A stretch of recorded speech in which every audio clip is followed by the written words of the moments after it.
My name's Nick Kroll, and I'm from Somar. And we've been wanting to work with Providence on properly designing their expansion for 4 years now. Unfortunately, from the very, very beginning, they've promised that everything will be okay, but they refuse to actually sit down and discuss any aspect of the project itself, and they're creating safety nightmares more than they're solving them. They're not addressing the health needs of the community.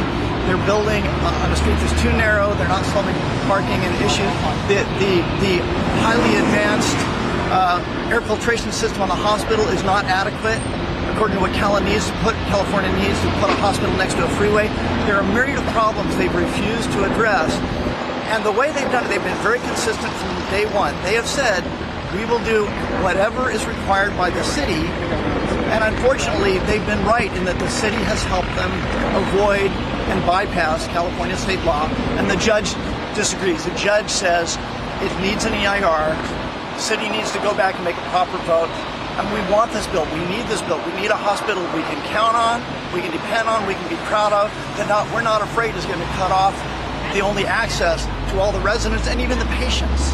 It needs to be done right, and we only get one chance.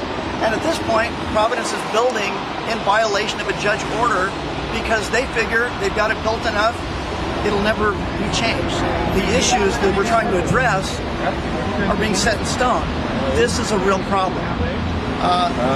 Providence has a history of doing things poorly. 2 years ago, we're doing a trauma exercise. I actually just left my business where I was planning our disaster plans for this great California shakeout, which I support. But just 2 years ago, they expanded their trauma center, and they didn't address important issues like access of the ambulances. The local fire captain says it's a problem if there's 2 ambulances in the driveway, and it's a nightmare if there's 5. How are we going to deal with the nightmare, just like local fires, the train wreck, a local earthquake, if it's not done right? And unfortunately, it's not being done right.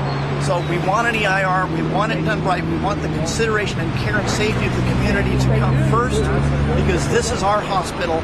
We need it expanded, and we need it done as soon as possible, but we need it done right. I hope you do something about the parking. They're doing things backward. I don't want to say it, but what these people can do. I know the need for emergency rooms. I understand all that. The noise in the morning doesn't bother me. I get up early. What I'm worried about is the parking. It's going to be terrible. It's already terrible.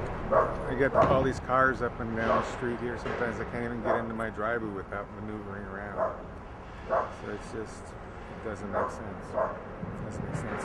Why not do a parking structure first, then do the other? And I'm just wondering where they're going to put their helicopter pad, because it doesn't seem like they should keep it in the same area with their emergency room over here. And with the helicopters coming over now, the whole house shakes. So it's going to be interesting. It's going to be very interesting. What was your name?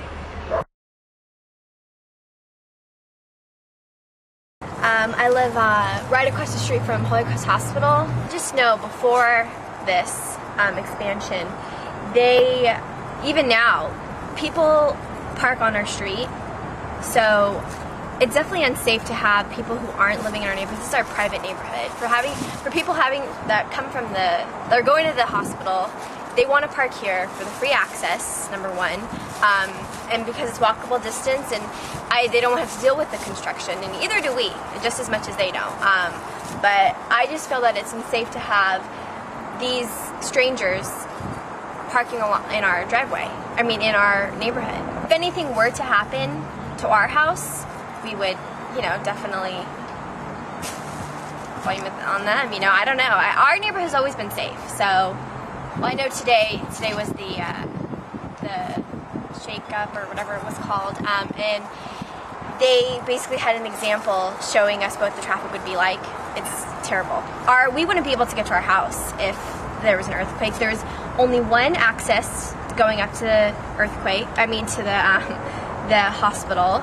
There's a street further past the storage that they could open up, but still, there's only one street, and I don't know. It's just, the traffic's already terrible as it is.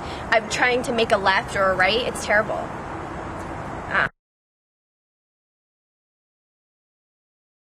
Well, I think they should consider the community more and notify us about construction and what's going to be going on in the community as far as traffic, noise, pollution, stuff like that. I mean, there is a lot of traffic in the mornings.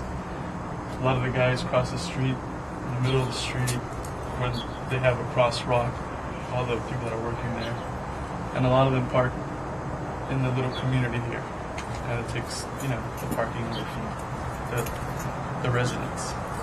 Right. And I just feel they should have sent out some kind of notice that they were going to be doing that.